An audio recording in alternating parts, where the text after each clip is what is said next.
Welcome to Not Hard, Just Smart podcast, where we provide you with weekly productivity hacks to help you achieve more. This podcast is brought to you by OneVector.io. Move business faster. The ultimate productivity hack is saying no. Now, at its core, this idea rests on a simple, often overlooked truth. Not doing something will always be faster than doing it. Think about it.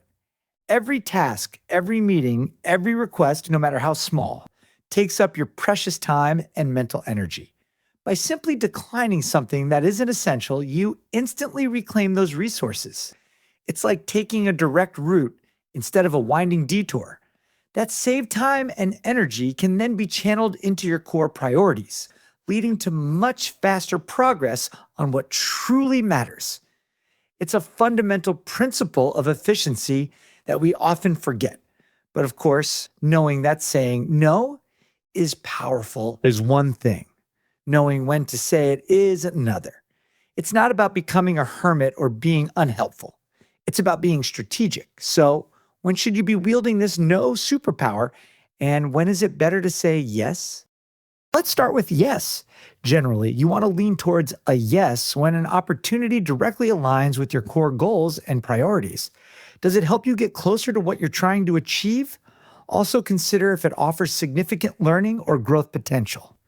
Will this experience equip you with valuable skills or knowledge? Crucially, ask yourself if you have the genuine capacity and time to commit fully. Can you dedicate the necessary resources without sacrificing other important obligations or your well-being? And finally, sometimes a yes is warranted when it's an opportunity to support someone you deeply value and you genuinely have the bandwidth to do so. Now, let's flip the coin. When should that no come into play? The first and perhaps most important trigger is when a request doesn't align with your priorities. Is it a distraction from what truly matters to you? Another key indicator is if you lack the time, resources, or expertise to do it well. Spreading yourself too thin inevitably leads to mediocre results. Pay attention to your energy levels. If a request drains your energy and enthusiasm, it's likely a candidate for a no. Be wary of saying yes out of obligation, guilt, or the fear of missing out, FOMO. These are rarely good reasons to take on something. And finally, if saying yes to this new request prevents you from focusing on your high priority tasks, it's time to politely decline. Protect your prime working time for your most important work. How to say no.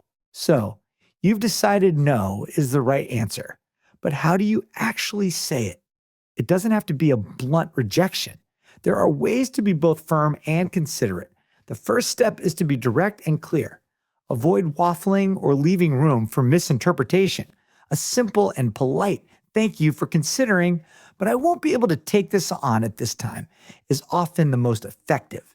Secondly, be polite and appreciative. Acknowledge the request and the person making it.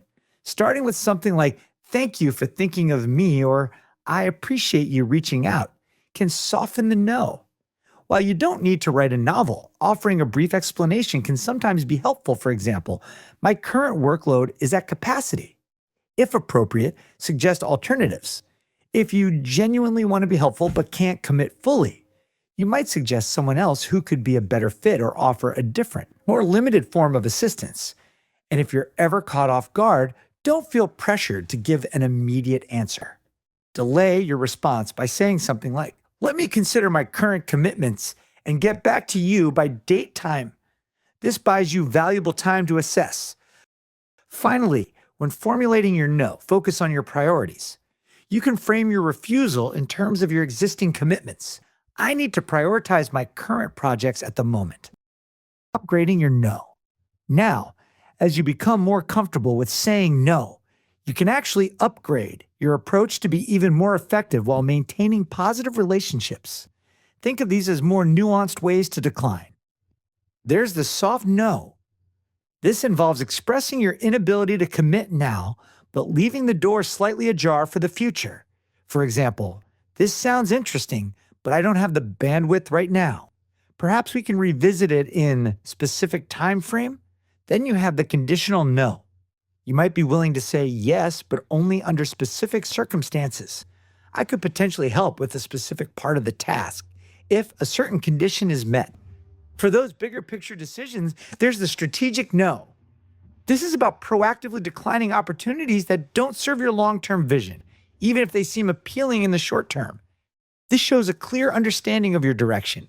And finally, consider the empowering no. Instead of just a flat refusal, you might offer resources or guidance that empowers the requester to find another solution. While I can't take this on, you might find a specific resource or person helpful. Ultimately, mastering the art of saying no isn't about being negative or uncooperative. It's about being intentional, respecting your own time and energy, and ultimately, maximizing your productivity on the things that truly matter. It's about recognizing that by strategically choosing what not to do, you create the space and focus to excel at what you do choose. So, embrace the power of no. It might just be the most important yes you can give to your own goals and well-being. That's it for this week's Insights. Remember to like and subscribe to get alerts about new productivity hacks and tips. Remember, your time is valuable. Use it wisely. Until next time, stay productive